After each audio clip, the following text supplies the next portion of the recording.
आप देख रहे हैं news network channel Jameel Shah के साथ। Subscribe my channel, like and share.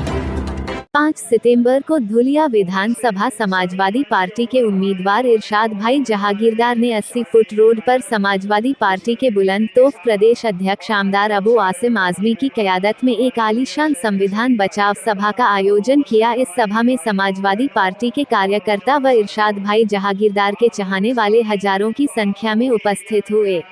छोटी छोटी मीटिंगों से मेरे विचार रख रहा हूँ, पर मैं आप लोगों को ये बताना चाहता हूँ कि मैं सबसे पहले समाजवादी पार्टी के राष्ट्रीय अध्यक्ष अखिलेश यादव जी और महाराष्ट्र के अध्यक्ष अबू आसिम आजमी साहब का जिंदगीमंद एहसानमंद रहूंगा कि उन्होंने मुझे समाजवादी पार्टी इंडिया अलायंस का महाविकास आघाड़ी का उम्मीदवार बोल के धुलिया शहर विधानसभा चुनाव क्षेत्र से चुनाव लड़ने का मौका दिया। और दूसरी बात मैं आप लोगों को ये बताना चाहूंगा कि मैं एनसीपी से अजीत पवार जी के साथ मेरे गहरे संबंध रहने के बाद भी मैं वो पार्टी छोड़ के समाजवादी पार्टी ज्वाइन करने का क्या कारण था, तो इसमें नबी के शान में जो गुस्ताखी हुई और जिसने गुस्ताखी किया उसके स्टेज पे बैठ के महाराष्ट्र के मुख्यमंत्री एकनाथ शिंदे जी ने बोला कि मैं आपके बाल को धक्का लगने नहीं दूंगा। ये बात से मेरा दिल नाराज हुआ और मैंने सोचा कि मुझे इस सरकार में, इस पार्टी में 1 मिनट भी कंटिन्यू करने का कोई नैतिक अधिकार नहीं है। और अपन जो महाराष्ट्र के भूमि में से आते हैं, हॉस्पिटल खड़ा करूंगा जिससे हमारा गरीब को बंबई जाना नहीं पड़ेगा इलाज को, उसका ट्रीटमेंट हमारे यहाँ धुलिया में सिविल हॉस्पिटल में हो जाएगा और वो अपने घर पे रहेगा। ये मैं आप लोगों को गवाही देता हूँ। और हमारे सिविल हॉस्पिटल गाँव और मालेगांव से हमारी एक हिंदुस्तान की बेटी मुस्तकिम डिग्निटी की दीदी यहाँ तशरीफ लाई है उनकी एरिया। मैं चाहता हूँ कि समाजवादी पार्टी की जानिब से उनका भी यहाँ तो तेरे सीने में सही हो कहीं भी आग, लेकिन आग जलनी चाहिए। साथियों, मैं सुबह सवेरे फजर की नमाज पढ़ के सीधा गाड़ी में बैठा हूँ कि आज मुझे जाना है इरशाद के पास। यकीन जानना, मैं जब आज यहाँ मिला प्रेस वालों से और लोगों से मिला तो मुझे नहीं मालूम था कि इरशाद से लोग इतनी मोहब्बत करते हैं।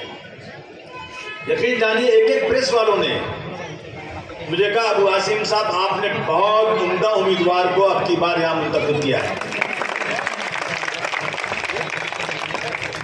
मेरी दूसरी उम्मीदवार यहाँ बैठी मालेगांव से लोग टेलीफोन कर रहे हैं, आसिफ भाई अब की बार शान हिंद को कोई माई का लाल हरा नहीं सकता।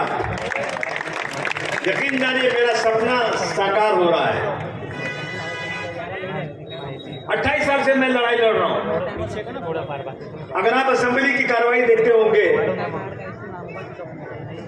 अगर आप सोशल मीडिया पे देखते होंगे, मैं असेंबली में इन फिरका परस्तों की आंख में आंख डालकर बात करता हूं कि नहीं करता हूं? बोलिए, करता हूं नहीं करता हूं? मुझे मर्दों की जरूरत है, मजबूत मर्दों की। मुल्क की हालत बहुत खराब है। हमें याद है, हम जब बचपन में गांव में रहते थे तो जब नमाज खत्म होती थी मस्जिद से, तो हिंदू औरतें अपनी गोद में बच्चे को लेकर खड़ी रहती थी, गिलास में पानी लिए हुए। कितना अकीदा था उनका मुसलमानों के ऊपर, कितनी मोहब्बत थी उनको मुसलमानों से कि जो नमाज पढ़ कर आए हैं, अगर ये दुआ कर देंगे तो मेरा बच्चा बगैर दवा के अच्छा होता है। क्या मोहब्बत थी दोस्तों। ये देश गुलाम था। हिंदू, मुसलमान, सिख, ईसाई सब ने कंधे से कंधा मिलाकर इस देश की आजादी की लड़ाई लड़ी। वो अंग्रेज जिसका सूरज कहीं डूबता नहीं था, उस अंग्रेज के दांत खट्टे कर दिए हमारे मुल्क के लोगों ने। 15 अगस्त 1947 को देश आजाद हुआ। हिंदू मुस्लिम साथ साथ थे, लेकिन जिस दिन आजादी हुई उसी दिन हिंदुस्तान पाकिस्तान के 2 टुकड़े कर दिए और हिंदू मुसलमानों को लड़ा दिया गया, अलग कर दिया गया। वो दिन आज का दिन है। आज जो हुकूमत बैठी है उसका बहुत फायदा उठा रही है। यानी इनका एक ही काम है, हिंदू मुसलमान को लड़ाओ, राजनीति करो। एक काम भी अच्छा नहीं है। अरे धर्म के अंदर मजहब बनाने की जरूरत क्या है? अगर धर्म का काम करना है ना तो मंदिर में जाके पुजारी बन जाओ। दिल्ली में बैठने की जरूरत नहीं, पार्लियामेंट आने की जरूरत नहीं, जाके पुजारी बन जाओ, घर का काम करो। ईद मिलादुन नबी रखा गया ताकि कुछ टेंशन नहीं, तो उसका धन्यवाद करने के बजाय लड़ाई झगड़ा करना मैं समझता हूँ बहुत ही गलत है। हमारा देश ऐसा देश है जहाँ हम लोग हिंदू, मुस्लिम, सिख, ईसाई सब मिलजुल कर रहते हैं। ईद बकरीद आए या होली, दिवाली, गणपति आए, सब एक दूसरे के त्यौहार में।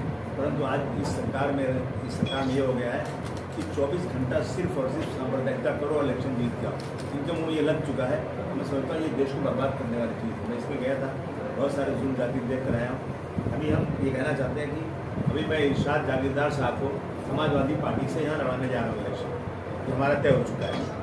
ये अखिलेश यादव जी जाके मिल चुके हैं। अखिलेश यादव जी इनको बहुत पसंद किया है और हमारे सारे कार्यकर्ता इनको लड़ाना चाहते हैं। पूरे दुनिया के आवाम से मैंने बात कर चुका है, सर्वे करा चुका हूँ। इस सर्वे में 1 नंबर पर इरशाद जागीरदार है, इसलिए मैं इरशाद जागीरदार को आज बधाई देने एक ऑफिस ओपनिंग करने आया हूँ, एक सभा भी करना है। देखिए, आपने देखा जो लोग कह रहे थे 400 पार, जब इंडिया अलायंस बना और सब इकट्ठा हुए ना, तो 400 पार वाले नीचे गिर गए और 240 पे आ गए।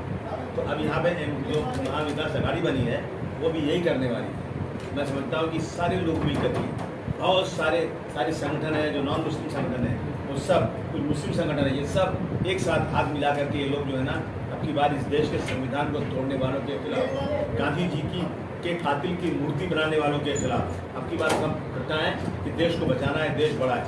हम लोग जो है ना सीटों का अलायंस, सीटों के बंटवारा कर रहे हैं। यूपी में हम सीट देने वाले थे, हमारी मर्जी थी कितनी सीटें, यहाँ हम लेने वाले हैं, हम छोटी पार्टी यहाँ पे। परंतु हमारी बात हुई है और हमें 99.9% फाइनल नहीं हुआ है।